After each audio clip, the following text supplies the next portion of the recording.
Oi, gente, vamos lá. Começando a nossa live, né?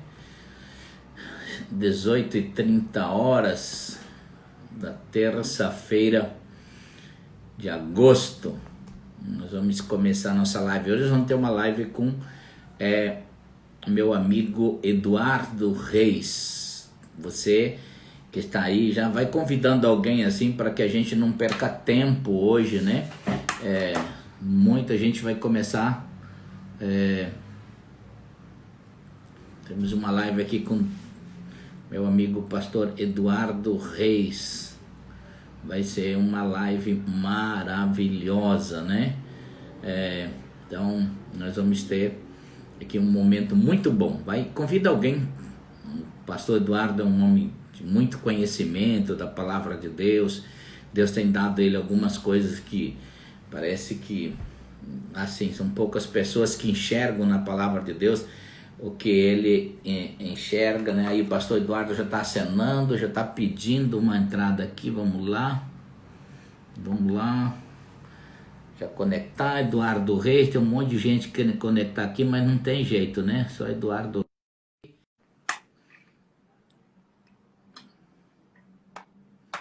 Guardando, já vai entrar aí, conectado. Pastor Eduardo Reis, meu amigo. Graça e paz, pastor Irineu, tudo bem?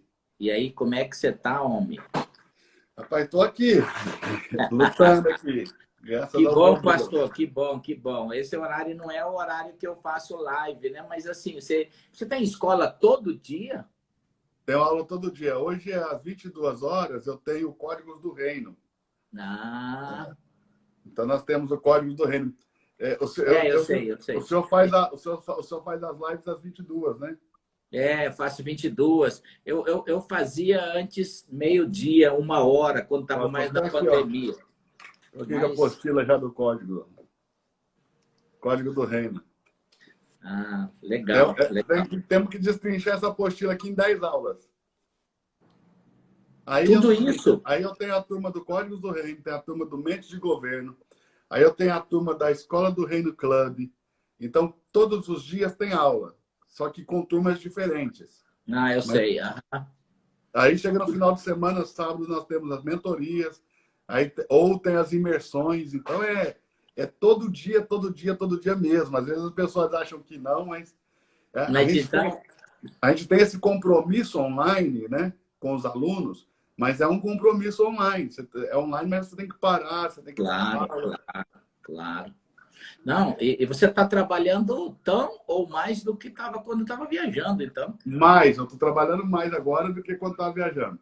Ó, a grossura da apostila. Eu fico pensando, porque quando a gente viaja, às vezes a gente pode pregar, porque cada dia prega numa igreja, a mesma mensagem, porque o público é diferente, mas você está seguindo apostilas aí, então tem que se esforçar mais ainda para pregar, né? E assim, nós estamos indo por livro. Agora, por exemplo, em agosto, nós vamos estudar em 14 dias os 28 capítulos do Atos dos Apóstolos. Esse é um desafio. Então, eu desafio as pessoas que estão no nosso clube a estudar. Então, como que vai ser esse desafio de Atos? Nós vamos entrar na aula às 20 horas. Aí o Cornélio Augusto, não sei se o senhor lembra dele, lá da Lagoinha de Belo Horizonte, a voz da Bíblia falada. Sei. Lembra que memoriza o texto? Aí o Cornélio Augusto, nesse desafio, ele vai ler todo o Atos conosco. Então, ele vai ler 2 capítulos por dia. Quando ele terminar de ler, eu vou explicar os 2 capítulos verso por verso. Então, a gente começa às 8 horas da noite e termina meia-noite. Meu Deus. Mas é muito rica a experiência de poder compartilhar a palavra, de ler. Nós fizemos o desafio de Apocalipse, 22 dias para estudar os 22 capítulos do Apocalipse, um capítulo por dia. Todos os dias nós líamos o capítulo e explicávamos. Teve muita gente, pastor, me mandando mensagem que nunca tinha lido o livro do Apocalipse. E é interessante que o livro do Apocalipse tem uma bênção para quem lê aquele livro, né? Você sabe que está lá escrito, quem lê esse livro, então você ajudou essa pessoa a ter uma bênção mais na vida, né? Mas dá para você imaginar que as pessoas às vezes são cristãs há 10 anos, 15 anos e nunca leram o Apocalipse? E quando você pergunta para eles, por que você não leu o Apocalipse? Eles falam assim, eu não entendo. Mas a minha pergunta sempre é, você está esperando entender sem ler? Exatamente, é uma boa. Deixa eu só apresentar aqui. Estou conversando hoje, a nossa live é com o pastor Eduardo Reis, escritor, pastor, conferencista, aí agora com esse trabalho online, né? Você que ainda não segue o pastor Eduardo, segue ele aí nas redes sociais dele, para que você também possa ser abençoado muito aí. Eu acho o seguinte, pastor Eduardo, eu queria te fazer uma pergunta pessoal, antes da gente começar alguma coisa na palavra. Fique à vontade.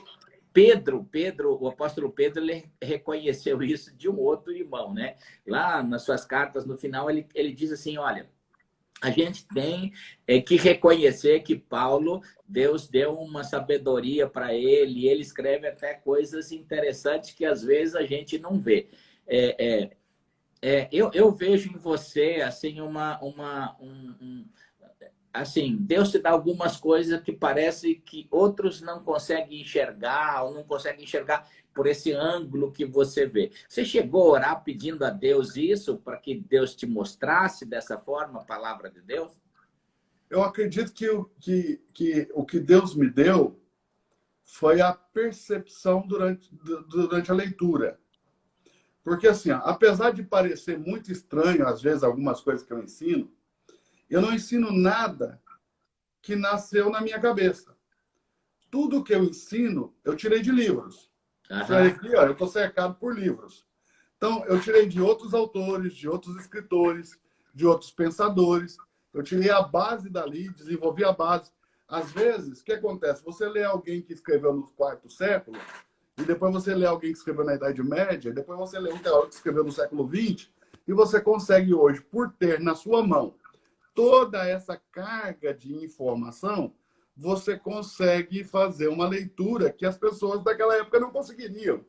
Mas não porque eu sou mais inteligente, mas porque eu tenho na minha mão tudo que eles escreveram.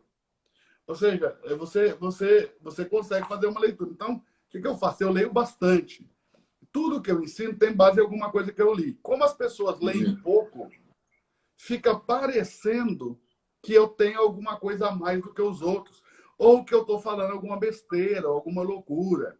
E eu tenho uma outra vantagem, que eu acho que isso é um dom que Deus me deu, é de não me fechar para as diferentes linhas de ensino. O que acontece? Nós vivemos no século XIX, final do século XIX, todo o século XX, principalmente nós aqui no Brasil, a ideia da polarização. Ou seja, para uma coisa estar certa, a outra tem que estar errada.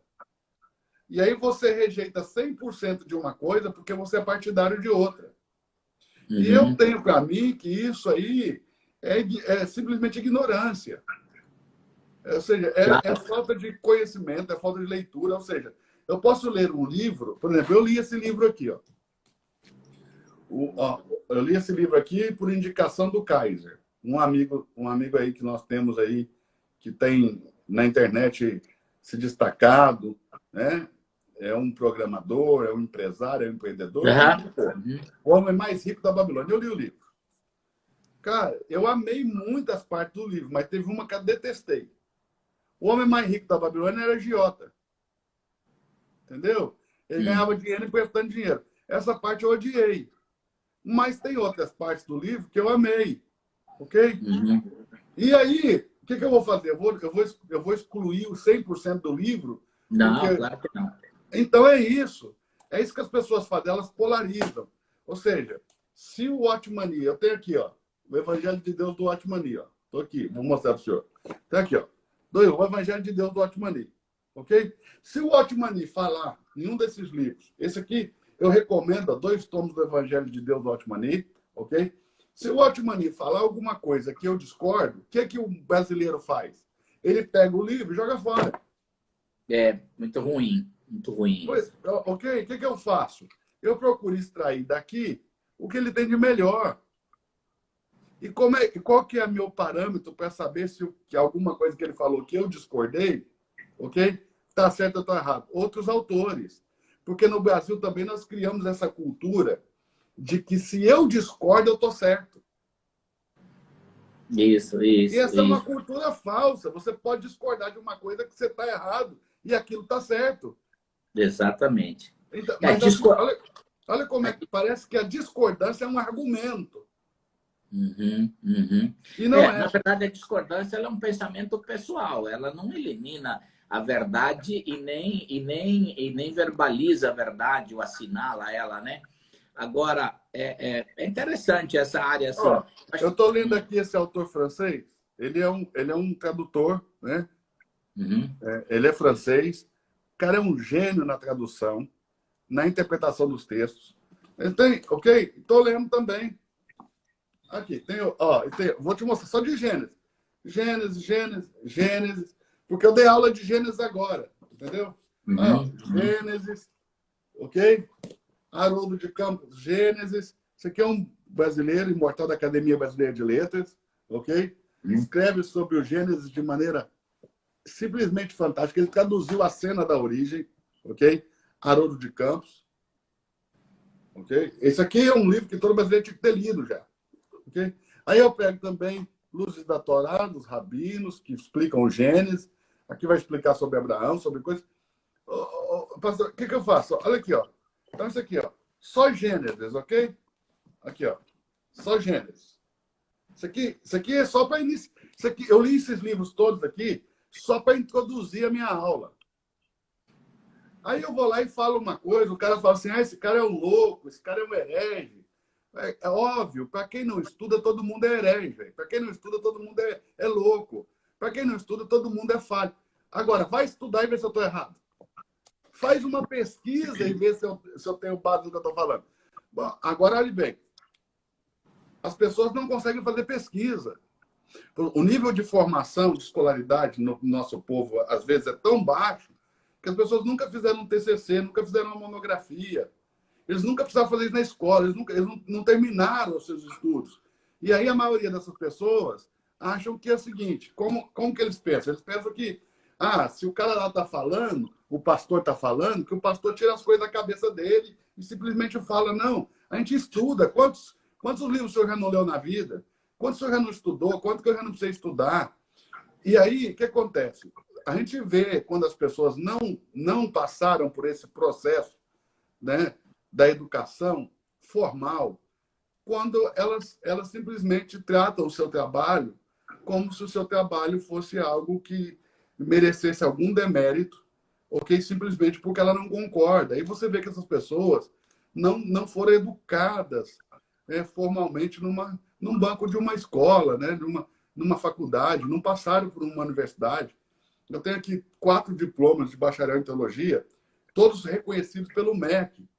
Eu não fiz bacharel em teologia nessas fundos de quintal. Então, reconhecido pelo menos. Estudei para poder falar o que eu estou falando. E aí o cara vem e simplesmente olha para o seu trabalho e fala assim, não, é uma heresia. Como assim é uma heresia? O que é heresia? Quem levantou essas pessoas como juízes? Então, juízes de quê? Com que autoridade eles estão dizendo isso? O que é uma heresia? Eu garanto para o senhor que se o senhor perguntar para essas pessoas que ficam na internet atacando a gente, porque o que eu estou buscando, eu costumo dizer o seguinte, pastor, que se as pessoas forem ler a Bíblia para provar que eu estou errado, eu já cumpri meu ministério. Qual foi o chamado que eu recebi de Deus? Levar as pessoas para a Já palavra. motivou, né? É isso. O meu ministério é levar as pessoas para a palavra. Se a pessoa for ler a Bíblia para provar que eu estou errado, eu já me sinto satisfeito e eu sei que eu vou ter um galardão por ela ter ido para a palavra. Ok? Mas quando tudo é muito cômodo, a gente não vai para a palavra. A gente só vai para a palavra quando as coisas nos incomodam. Quando a gente pensa que alguém está louco. E eu costumo dizer o seguinte: o senhor lembra do Enéas? Quem? O Enéas? O doutor Enéas? O doutor Enéas, que era candidato a presidente, você lembra dele? É, Ele muito candidatou a inteligente. presidente, as pessoas diziam que ele era louco, o senhor lembra? Hoje o pensamento dele é muito atual, né? Mas o senhor veja que o Enéas faleceu, o que nós temos são vídeos dele, ok? Falando coisas há 15 anos atrás, 20 anos atrás, 20 e poucos anos atrás, que agora o brasileiro escuta e fala assim, esse deveria ser nosso presidente. Mas esse mesmo povo brasileiro chamou ele de lunático, de louco, de doido, porque não conseguiam compreendê-lo. Ou seja, não é o Enéas que ficou mais sábio, ou o Enéas que ficou menos sábio, é o povo brasileiro que saiu da ignorância que vivia há 25 anos atrás. Então, não é o Enéas que era doido, era o povo que não sabia compreendê-lo. Era um médico já renomado, prestigiado, doutorado, reconhecido, ok? Mas no Brasil é assim. A gente só reconhece as pessoas depois que elas morrem. Nós temos essa mania no Brasil. Pastor, assim, nós temos um grande problema como nação, como indivíduo, de ler pouco, né? Nós lemos muito pouco no contexto geral. E uma vez que você lê pouco, você tem pouco desenho para emitir opinião mais abrangente, mais alargada, né? E aí nós somos muito simplistas no sentido linear e não simples no sentido de profundidade. Então, eu vejo assim, eu me converti numa cidadezinha do interior, muito pequena, então não tinha escola de teologia, não tinha nada. O que eu fiz? Porque Deus me chamou para pregar a palavra, você tem que estudar, no mínimo, a palavra. Então, eu estudei muito a Bíblia e eu li muito. Eu tenho nos meus livros pessoais mais de 2.000 livros que são meus livros pessoais, muitos deles com 600, 400 páginas, que são os livros de comentários bíblicos e de introduções bíblicas, enfim. Então, isso acabou me dando um desenho. Eu, sem nunca ter sentado no banco de uma universidade, porque, no meu caso, eu não pude, não tinha condições lá, e não tinha essa escola que você tem do Eduardo Reis ensinando via hoje plataformas digitais, nós não tínhamos isso.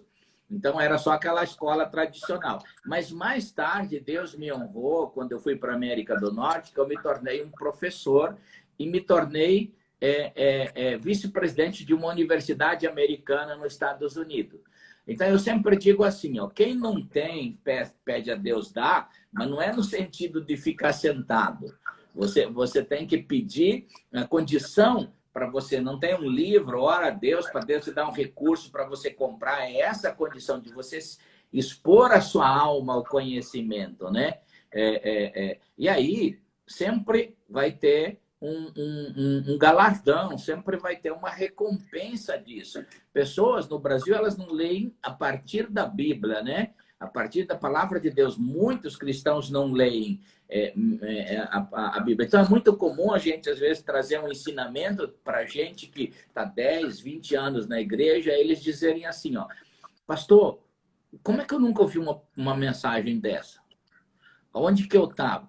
Mas aí também é que muitos pregadores não se envolvem com conhecimento, né? A gente olha assim, essa é uma grande dificuldade nossa. Uma grande dificuldade nossa. Então, hoje, graças a Deus, por incentivo aqui, incentivo lá, e uma geração nova nascendo, com mais fome de ler. Pastor, eu separo o estudo teológico do estudo bíblico. Por quê? Porque o senhor sabe que, se é possível, e eu fiz isso, formar em teologia sem abrir a Bíblia. É isso. Eu passei 4 anos estudando teologia, tirei notas boas, me formei, ok? E não abri a Bíblia em 4 anos. Aí é uma tragédia também. Você não precisa estudar a Bíblia para estudar teologia. Então, eu coloco o estudo bíblico acima do estudo teológico. Sem sombra Porque de dúvida. quando você se dispõe a estudar a Bíblia de verdade, você tem o auxílio do Espírito Santo, ok? E isso te coloca numa posição muito mais elevada, penso eu, do que um simples estudo teológico. Uma coisa é estudar Calbart, outra coisa é estudar o que o apóstolo Paulo falou. Exatamente. Então, quando eu vou estudar o que o apóstolo Paulo diz, o nível é muito mais elevado do que o que diz Calbart, apesar de eu amar Calbart. Eu acho que é um teólogo incrível, entende? Eu amo a teologia da progressividade de Calbart, eu amo as ideias de Calbart, eu amo a ideia de por que não sou católico, ok? Ele escreveu. Eu gosto disso. Agora, olhe bem, eu gosto de teologia, mas quando eu vou estudar a Bíblia, eu entendo que o estudo bíblico está um nível acima da teologia, pela presença do Espírito Santo, pelo auxílio do Espírito Santo, pela iluminação divina que você tem, ok? E nem sempre quando o teólogo que construiu aquela teologia, ele teve essa revelação, essa iluminação do Espírito Santo. Mas não quer dizer que quem vai estudar a teologia dele está tendo. Mas, geralmente, quando nós vamos estudar a Bíblia, nós temos esse auxílio do Espírito Santo. Parece que o Espírito Santo tem esse encargo de nos conduzir como igreja ao conhecimento da verdade. Então, eu sempre coloco o estudo bíblico acima do estudo teológico, porque eu acho que não é a mesma coisa e o nível espiritual de quem estuda a Bíblia é maior do que de quem estuda apenas estuda simplesmente teologia. Óbvio, dá para se construir teologia com graça, com inspiração do Espírito Santo, é óbvio. Mas o que eu estou dizendo é que nem sempre quem vai estudar teologia tem essa mesma graça e essa mesma inspiração que o teólogo teve. Então a gente não pode confundir isso. E sem falar que os caras escreveram um livro na Idade Média que a gente não consegue entender hoje. Eu não aceito, eu não admito que alguém escreveu um livro há 1.400 anos atrás que eu não consiga ler. Então, o que eu faço? Eu leio 10 vezes se for preciso, até eu compreender. Então, eu penso que essa é a diferença. Eu leio muita cultura judaica, eu leio aqui, eu tenho sabedoria judaica, tradição judaica. Eu leio muita coisa nova, moderna, aqui, ó, Seth Godin, tribos. Isso aqui é o futuro da internet. As comunidades, pode ver que o Facebook criou sua comunidade, Hotmart tem a comunidade, o Sparkles, para você criar suas comunidades. O futuro da internet são as comunidades. Quem não criar uma comunidade simplesmente vai ficar esquecido, vai ficar para trás. Então, eu leio bastante coisas. Eu estava lendo sobre o Gênesis, né? Aqui, ó, Bereshit, do judeu sobre os patriarcas. Ninguém conhece melhor a história do judeu que o povo judeu. Se eu quero saber do judeu, eu vou ler aonde? Eu tenho que ler conhecimento judaico. Então, aí, com todo esse acervo de pesquisa, eu venho e dou uma aula. E nas minhas aulas, né, eu digo aquilo que eu penso que eu acredito que é assim, que está correto, aquilo que realmente é assim, porque não tem que discutir, está lá na Bíblia de forma muito clara, e aquilo que há possibilidade de você ter interpretações diferentes. Eu não escondo dos meus alunos, eu não escondo das pessoas, eu não escondo outras possibilidades. Eu só não me tornei o dono da verdade. E aí você é julgado também no Brasil, porque as pessoas se tornaram no Brasil palpiteiros. Eles não conseguem fazer uma análise profunda de um estudo bíblico. Eles não conseguem fazer uma análise profunda de uma ideia bíblica, de uma teoria bíblica. O brasileiro resume a doutrina assim, ó, está escrito aonde? Quer dizer, como se tudo que nós fazemos como igreja tivesse escrito em algum versículo. Ok? Outro dia, olhe bem, por exemplo, outro dia mesmo um rapaz veio me dizer que ele não concordava com o que eu estava ensinando. Aí eu falei, mas você não concorda por quê? Ele falou, o que o senhor está falando não está na Bíblia. Eu falei, então quer dizer para você que se não tiver escrito na Bíblia ao pé da letra, não é verdade. Ele falou assim, se não tiver escrito na Bíblia ao pé da letra, não é verdade. Aí eu perguntei para ele assim, ó, você crê na Trindade? Ele falou, creio. Eu falei, você crê que o Espírito Santo é uma pessoa, que Jesus Cristo é outra pessoa, e que o Pai é outra pessoa? Ele falou, creio. Eu falei, mostra isso na Bíblia para mim. Isso não está na Bíblia. Num versículo só, não. Não existe um versículo na Bíblia que diga que qualquer um dos três são uma pessoa. Essa palavra pessoa é uma palavra que vem da teologia. Para a gente entender qual é a substância, qual é a essência, qual é o ser. Mas não tem na Bíblia um texto que diga que Jesus é uma pessoa, que o Espírito Santo é outra pessoa e que o Pai é outra pessoa. Não tem, simplesmente não tem. A Trindade é um mistério. Ok? Jesus vai falar para Filipe, né? Filipe pergunta assim, mostra-me, pede, né? Ele pede, mostra-me o Pai, mostra-nos o Pai. Aí Jesus responde, mas há tanto tempo você está comigo e não me viu? Quer dizer, Ele é o pai ou ele é o filho? Porque agora ele acabou de se dizer para Filipe que ele é o pai. Aliás, lá em Isaías, quando profetiza do nascimento de Jesus, diz que ele, o filho, vai ser chamado pai da eternidade. Ele é pai ou ele é filho? Ok? O texto bíblico de Paulo em Coríntios vai dizer que Jesus Cristo, o Senhor, ele é o Espírito. Paulo diz que Jesus Cristo é o Espírito. Ele é o Espírito ou ele é a matéria? Porque ele encarnou. Então, esse é o mistério da Trindade. Esse é o mistério da Trindade de Deus. Eu creio na Trindade. Eu creio na Santíssima Trindade. Eu creio na Trindade de Deus.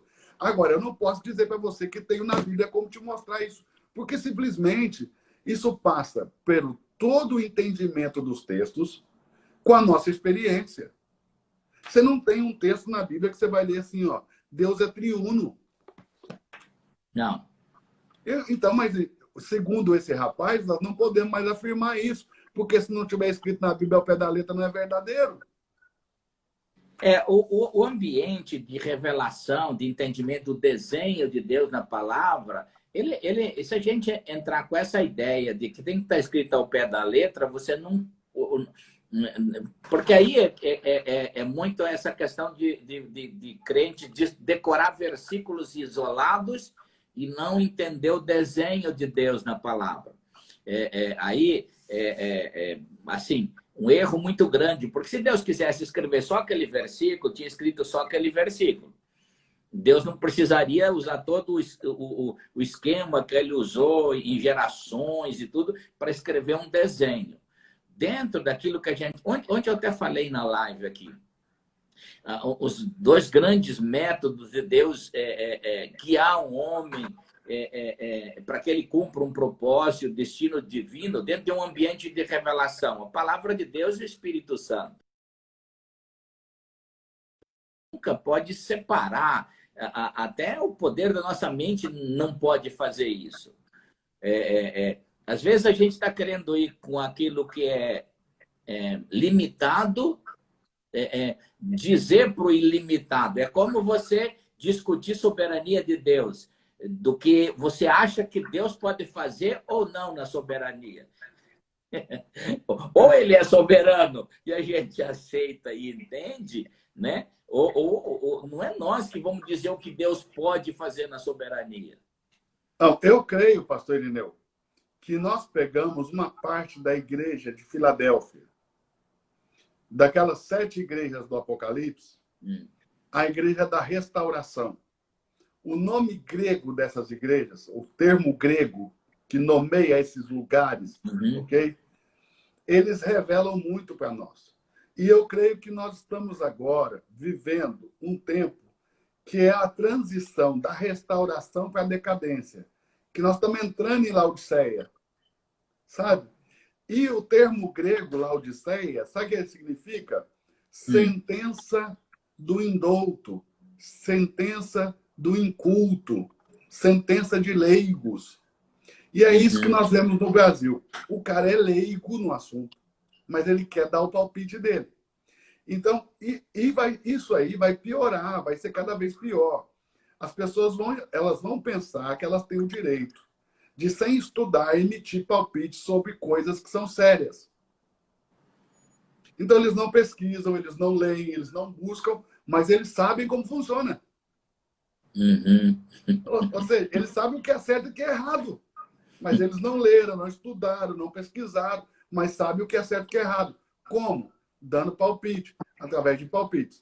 Então, é a sentença do leigo. Laodiceia é isso. Laodiceia quer dizer sentença do leigo. Então, cada vez mais, o leigo vai falar de coisas que ele não compreende. Nós chamamos leigo quem não participou da academia.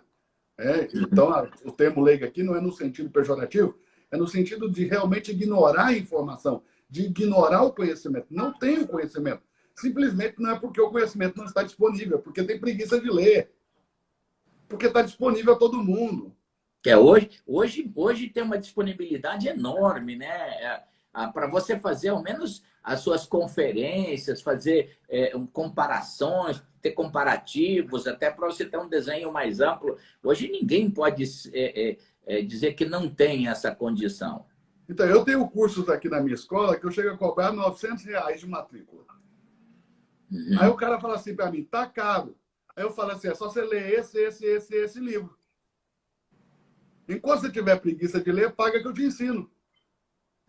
Então, é interessante, pastor, deixa eu te dar um detalhe. Eu contei esses dias, veio no meu espírito assim, eu fui muito abençoado por um homem chamado John Maxwell. Ele fala muito sobre liderança, um pastor que fala muito sobre liderança. Mas lá atrás, no ministério, eu fui muito abençoado na área de liderança da minha vida.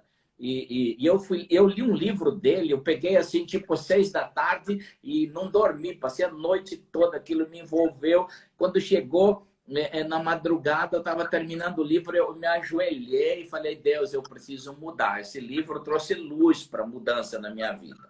E aí eu fiquei muito fã dele, comprei todos os livros e ele ia estar num seminário perto da minha casa, em Orlando.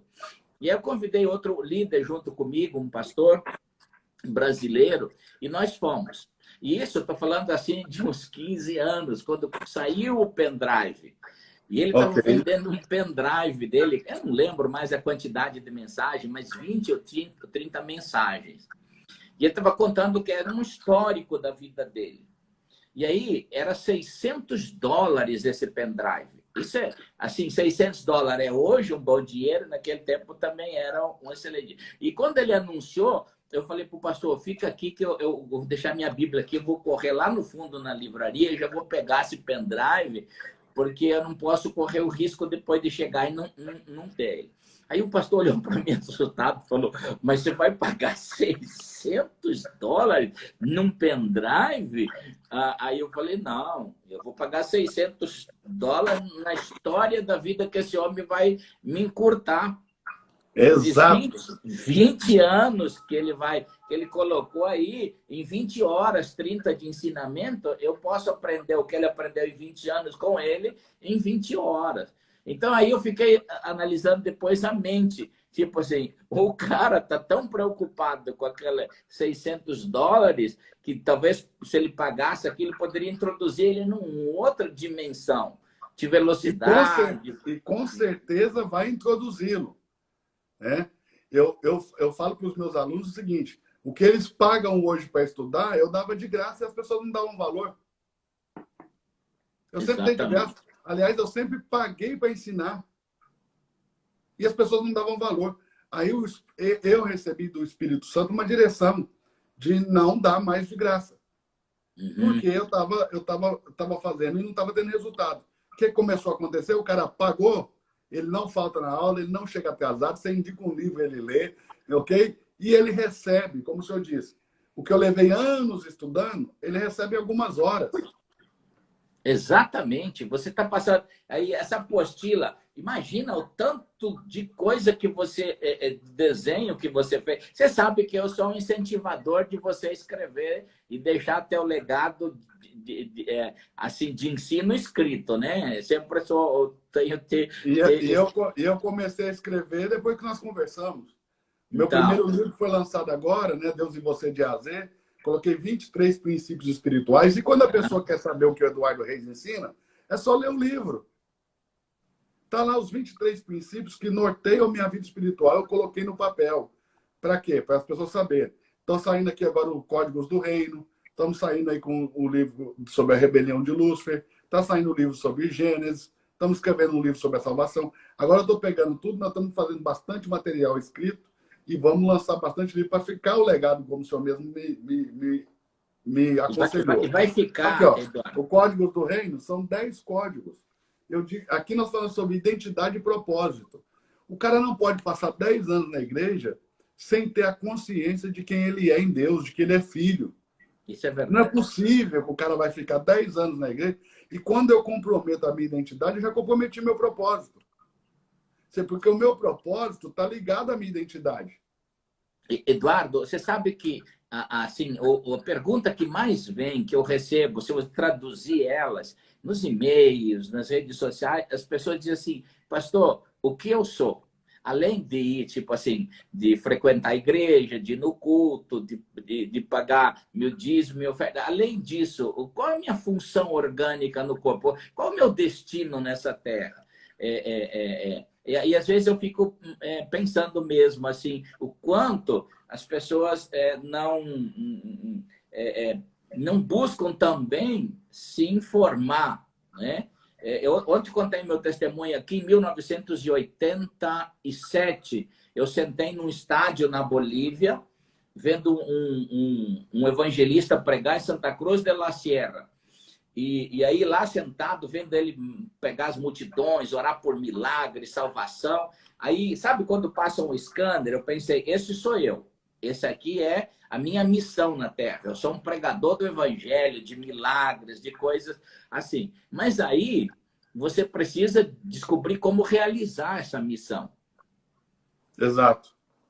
E aí é que vem essa questão da informação, de você estudar, de você dedicar. Achei muito excelente essa colocação. Depois eu até vou copiar isso. À medida de que eu puder lembrar, eu vou dizer que é sua aí. Nessa questão de você entender sobre estudos teológicos, né? E estudo bíblico. O que nós precisamos é estudo bíblico. Estudar a Bíblia, exatamente. A diferença é grande. E aí, a igreja não precisa estudar teologia. Não. Porque a igreja não é nutrida por meio da teologia, ela é nutrida por meio da palavra de Deus. Palavra de Deus. Então, a nutrição do crente vem do estudo bíblico. Exatamente. A construção teológica, ela não é capaz de nutrir ninguém. Ok? Agora, o estudioso, aquele que se dedica, aquele que foi chamado, esse precisa ler, precisa pesquisar, precisa estudar, precisa fazer teologia. Mas olhe bem, as pessoas vêm atrás de mim e falam, pastor, se eu tenho um curso de teologia, eu falei, se prestasse para alguma coisa, os meus tinham me mudado a minha vida. O que mudou a minha vida foi o encontro com a palavra, não foi com a teologia. Por isso eu fiz a pergunta no começo. Porque, assim, às vezes as pessoas... Aí, eu estou vendo que nós estamos com quase 300 pessoas. Isso é uma boa igreja já, né? Se tivesse uma alma, já estava bom ouvindo. Mas aí estão 300 pessoas. As pessoas ficam pensando assim, mas isso aí é o Eduardo. Deus deu uma luz para ele diferente. Não. Qualquer pessoa que se esforçar e buscar, ele vai encontrar esse lugar em Deus. Por isso que a Bíblia diz... Essa semana eu vi uma exposição assim, não sei de quem, diz assim, o diabo conhece a Bíblia, mas ele não pratica. Então, não deixa dele ser diabo também. A gente precisa estudar a palavra de Deus para praticar a palavra de Deus. Isso é uma forma muito simples de crescer. São estágios que vão crescendo, até com o desenho de Deus se torna claro para a gente ter luz. Eu penso que os crentes de hoje, sua grande maioria, não posso generalizar, é óbvio, qualquer generalização é burra, então eu não vou generalizar nunca, mas eu penso que os crentes de hoje, na sua grande maioria, não são nutridos, ok? E por que eles não são nutridos? Porque nós, ao invés de nos preocuparmos em nutri-los na palavra, a gente fica preocupado se quem está certo é Calvino ou Armínio. Entendeu? Pelo amor de Deus. Assim... Isso aí, essa discussão teológica, ela já passou, né? Ela, assim, já é página virada essa aí, né? Já não serve mais para o nosso... Tem muita gente que isso aí é o apogeu da vida cristã. Pois é, eu olho às vezes nos grupos de WhatsApp, o cara fala, eu sou arminiano, eu sou calvino, eu sou... Gente, uma teologia dada lá pelo ano 1600, foi bom que esses homens tiveram luz para aquela época, mas, gente, passou. Esses ambientes de revelação que nós estamos vivendo hoje, e Deus diz na palavra, e a gente precisa ter essa compreensão, de que o ser humano ele se evoluiria no conhecimento. Desde Daniel... Está lá em Daniel. Exatamente, essa evolução do conhecimento, senão a gente vai se emburrecer e achar que vamos... Mas, pastor, as pessoas têm medo de estudar. Porque raciocina comigo. Olha bem, vou te dizer por que elas têm medo. Eu dedico alguns anos da minha vida, pelo menos mais da metade dela, ok? pesquisando e lendo sobre teologia. Tive contato com a igreja muito pequeno. Meu tio, irmão da minha mãe, que me conduziu à igreja, que me levou na igreja, muito pequeno, eu era criancinha, né? Ele orou por mim quando eu estava doente, eu era bebê, eu nasci com pneumonia, fiquei no hospital, ele foi lá, orou, me consagrou a Deus. Esse mesmo tio me levou na igreja ainda muito criança. A minha mãe não era evangélica, minha mãe era da Umbanda.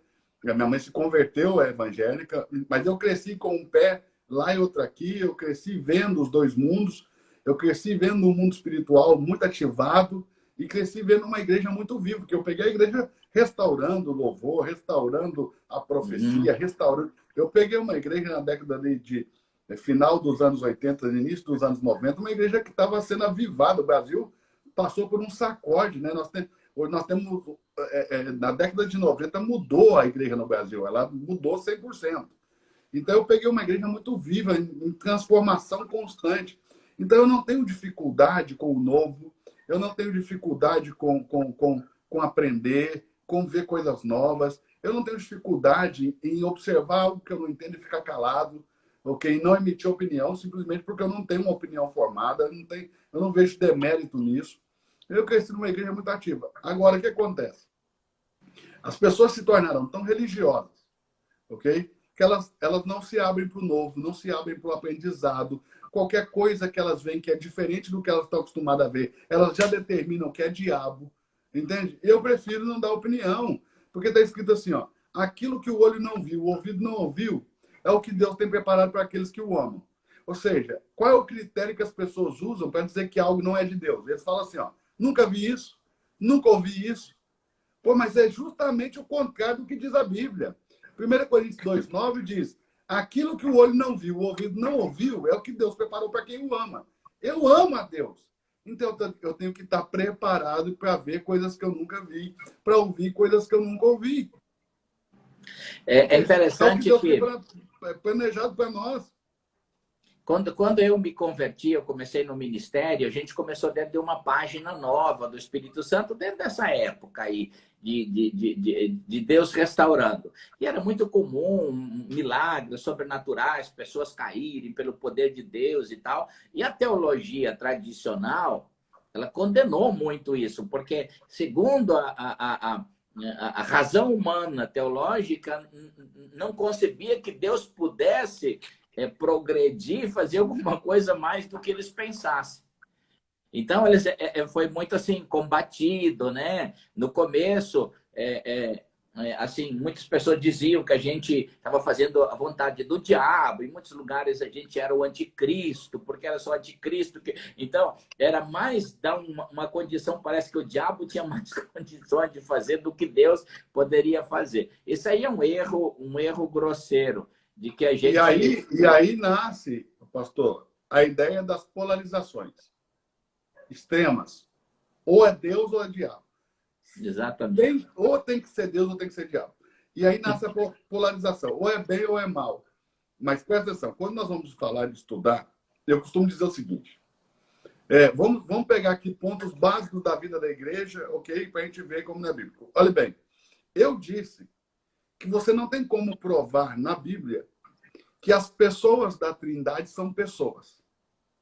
Porque o termo bíblico, o texto bíblico não diz isso. Aí alguém está escutando isso aqui, já vai falar assim, pastor Eduardo é unicista. Eduardo falou que Deus não é uma pessoa. Não crê na Trindade, que Deus não é uma pessoa. Então, eu não disse isso, ok? E tampouco sou unicista.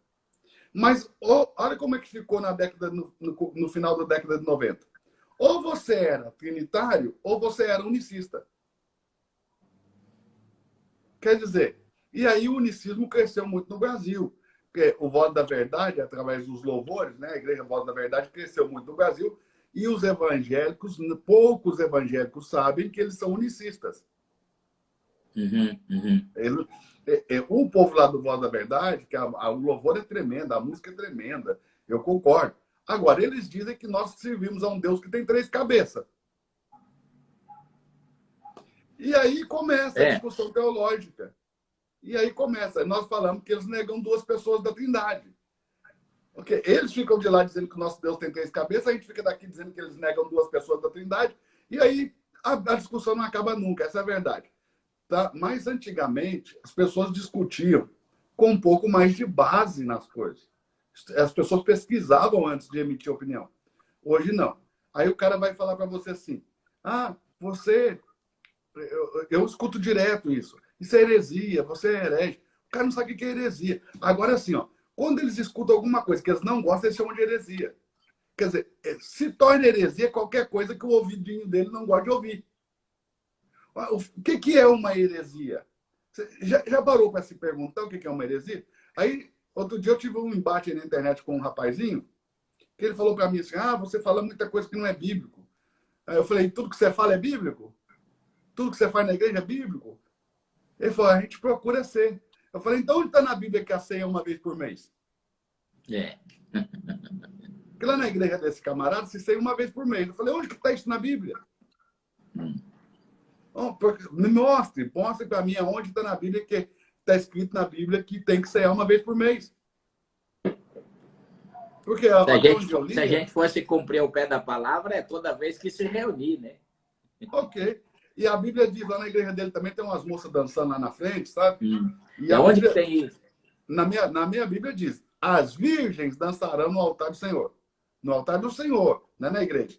Agora, olha bem. Aquelas que estavam lá tinham até filhos. Eu gosto da arte, eu gosto que você expresse a Deus. Claro. Eu gosto, eu não sou contra. Agora, você não vai arrumar isso na Bíblia, não está na Bíblia. Então, quer dizer, 90% do que nós fazemos como igreja não está na Bíblia escrito ao pé da letra. Mas a gente faz, aí. Onde está na Bíblia que o culto tem que ser no domingo? Entendeu? Nós dizemos que o domingo é o dia do Senhor. Tem gente que diz que é o sábado. Então, assim, se todo mundo fosse evangélico, você seria arminiano ou calvinista? Se todo mundo fosse calvinista, você seria mais radical ou menos? Entendeu? Então, é assim, ó. Eu só vi uma vez na Bíblia que todo mundo pensou a mesma coisa e falou a mesma coisa. Ok? Eu só vi isso na Bíblia uma vez. E eles construíram Babel. Uma rebelião coletiva e corporativa contra Deus. Nós estamos mais perto da verdade na discordância das ideias do que na unanimidade delas. Claro.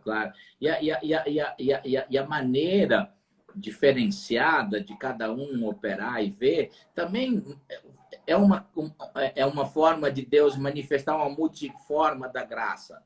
De não ser uma faceta só da graça de Deus, mas de muitas formas, né? Eu particularmente acho assim, imagina que horror que seria que todo mundo pensasse igual, só fizesse a mesma coisa.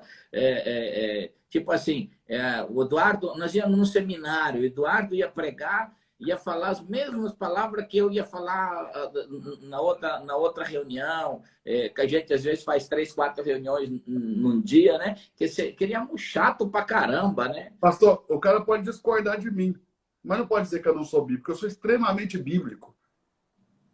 Minha pregação é extremamente expositiva.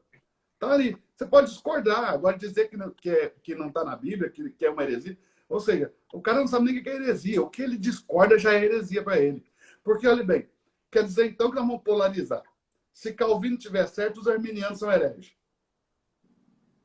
Se Arminio tiver certo, os calvinistas são hereges. Olha, nenhum dos dois são hereges. Agora, nenhum dos dois acerta 100%. Exatamente. Nem os dois tecnicamente acertam tudo e nem errado em tudo, né? Exato. Então, eles têm pontos que são extremamente assertivos e tem pontos que não são tão assertivos. Isso não faz deles hereges.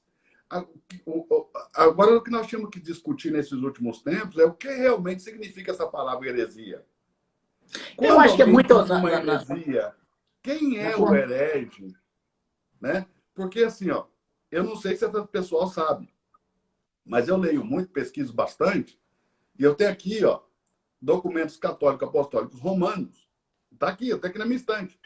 E esses documentos declaram que é herege qualquer pessoa que se converta ao protestantismo. E foi julgado, sentenciado pelo clero católico, porque pela cúpula desse clero, formalmente em um tribunal religioso, foi condenado por heresia qualquer que se torne protestante. Ok? Então, só de eu ser protestante, eu já sou herege aos olhos de um católico. E eles estavam tremendamente errados nisso, né? Porque, Vê? tipo assim, quando os primeiros cientistas e filósofos entenderam que a Terra era redonda, se tornaram hereges, né? E tantas outras. Eu acho que tem muito dessa cultura de filme, de igreja católica, que sentenciou os primeiros que tentaram pensar diferente, né? Se tornar herege. E às vezes também é na ideia de algumas pessoas que não conseguem, por um bloqueio religioso, às vezes defendem mais um Estado religioso. E aí eu já considero que às vezes é mais fanatismo, né? Aquela questão quando a pessoa não tem argumentação, ela acaba se fechando dentro de um fanatismo e defendendo aquela ideia. Quando ele não tem mais argumento, ele grita herege. Isso, por aí. Acabou os argumentos, aí é mais fácil gritar herege.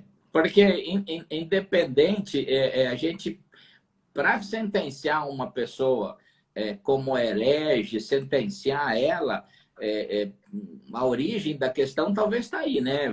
Veio muito da Igreja Católica, né? Até onde eu entendo, só a Igreja Católica tem esse poder. Eu não encontrei ainda nenhum concílio evangélico, nenhum concílio protestante com esse poder, nenhum tribunal, nenhuma inquisição protestante. Não encontrei ainda. Agora, pode ser que alguém encontre algum texto, algum livro de alguma coisa assim no meio protestante. O que eu tenho ciência, e li, e aprendi, cresci sabendo sobre isso, é que a Igreja Católica Apostólica Romana, quando você ensinava diferente do que eles ensinavam, você poderia estar dizendo uma heresia.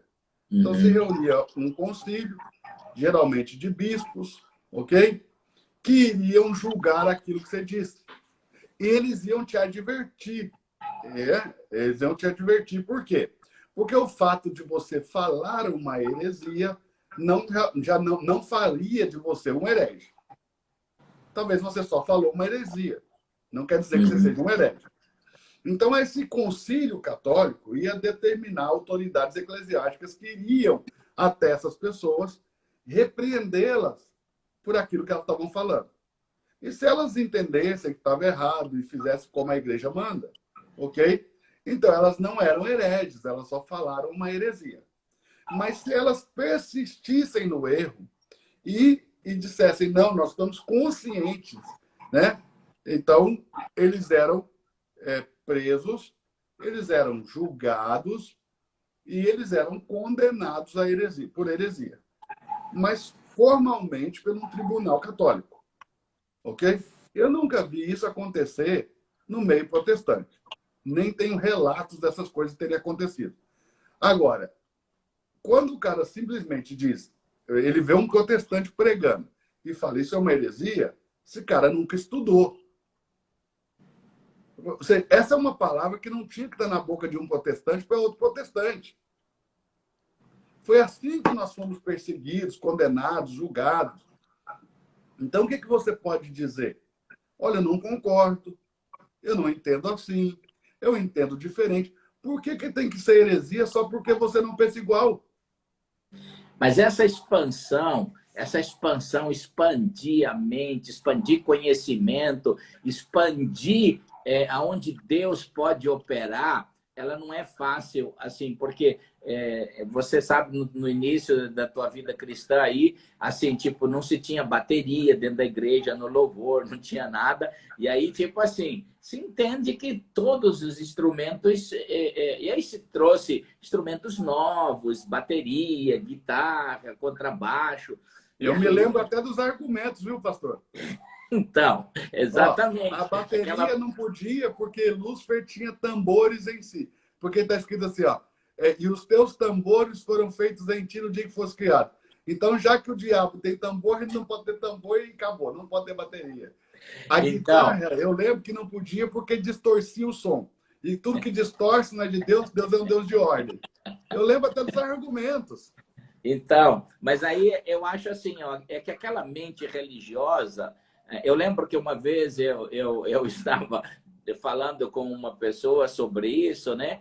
Em certo momento, assim, eu achei que não compensava mais falar, porque, assim, tipo, ele estava muito bloqueado, tipo assim, muito encaixotado, né? Não tinha como expandir. Eu acho que toda expansão de conhecimento ela é problemática para qualquer geração. Porque tem muitas pessoas que criaram um Deus religioso e parece que isso toca Deus, parece que Deus vai ser afetado nessa expansão de conhecimento, né? É como se você tivesse ultrajado, é como se Deus... Blasfemada, né? Isso, alguma coisa nesse sentido. Mas isso A é minha uma ou outra preocupação é pessoa. quando a população, a geração, emburrece. Porque Nós estamos... nós temos gerações que cresceram muito em conhecimento. Mas eu tenho Muito. aqui um livro chamado. Tem um livro aqui, Cidade de Deus de Santo Agostinho. Se você entregar isso para um adolescente, para um jovem ler hoje, ele não consegue ler. Ou seja, ele não tem formação básica para ler um livro. Mas ele quer dizer o que é certo, o que é errado na teologia. Ele quer dizer o que é certo, o que é errado na vida da igreja. Então, essa é a minha preocupação. Quando há um emburrecimento coletivo. Quando as pessoas começam a regredir coletivamente, juntas. Então, a maioria das pessoas começam a regredir. Essa é a minha preocupação. E a minha luta é para que as pessoas leiam. Vá para a Bíblia, leia. Compre um bom livro, leia, pesquise. Vá para o Google. Antes de você dizer Exatamente. que uma coisa é certa ou errada, vá no Google, que seja no Google. Google não é literatura teológica, mas vá no Google. Ok? Faça alguma coisa. Eduardo, Não nós chega assim tão leigo, né? estamos acabando, estamos sem tempo. Deixa eu falar alguma coisa para Sim. terminar aqui. Gente, leia o livro. Você está com o livro teu na mão aí, a capa dele, para mostrar ou não? Teu livro Não de A tá, a Z aí. ele não tá aqui perto agora, de AZ. Ó, gente, entra na rede social aí do Eduardo para você pegar contato. O livro é de A a Z, né? É isso. Esse é o título do livro. Deus E e vai ter você muita de coisa. A a Z, 23 princípios espirituais para a sua vida espiritual. Então, tem mais esse outro material das escolas do Eduardo. Siga o Eduardo nas redes sociais aí. Você vai só ganhar. Tem algumas coisas que você não concorda, mas você vai crescer, com certeza. Aí. Eduardo, foi um privilégio, um prazer muito grande estar com Prazer é você meu, o aqui, você privilégio ter é meu, viu, aceitado. pastor? Um grande beijo no coração aí. Uma hora dessa a gente faz alguma outra coisa junto de novo, tá bom? Vamos fazer Deus te sim, vai ser uma abençoe. honra. Obrigado, beijão, tchau, Sucesso, tchau. sucesso aí, tá? E não Tamo esqueça, junto. sou fã aí do seu ministério. E eu sou do seu. Deus abençoe. Deus te Beijão. abençoe, querido. Gente, nós tivemos uma live aqui com o pastor Eduardo. Você que está com a gente ainda, eu queria falar de algum material que nós temos aqui. Quer seguir a gente nas redes sociais, aí todos nós é @IrineuGrubert. Nós temos alguns livros, ó. Esse aqui, Adoração. Um outro livro maravilhoso aqui, ó, Jejum. Esse aqui é um livro espetacular, Treinamento de Líder, escrito por mim, pastor Jorge Linhares e o pastor Josué Gonçalves. Deixa eu botar aqui os comentários de volta aqui, tá? Para que aí você vai ter aí o site onde você pode pedir, que é o nosso site. Restituição, como Deus pode, através da palavra do Espírito Santo, restituir todas as coisas para a sua vida, andando no poder de Deus. E esse aqui é um best-seller, Oração em Línguas. Por que você deve de orar em línguas? Por que você deve ser cheio do Espírito Santo? Queridos, Deus abençoe você. Amanhã à noite, às 22 horas, amanhã à noite, aí, ó, nesse site aí, ó, mig.org.br, tem frete grátis para todo o Brasil. Você pode pedir o livro lá do Pará, do Amapá, de Macapá, da onde for, a gente manda o livro sem frete para você, tá bom? Deus te abençoe. E amanhã à noite, às 22 horas, nós temos uma live aqui em nome de Jesus. Deus abençoe você. Essa live vai ficar gravada, tá?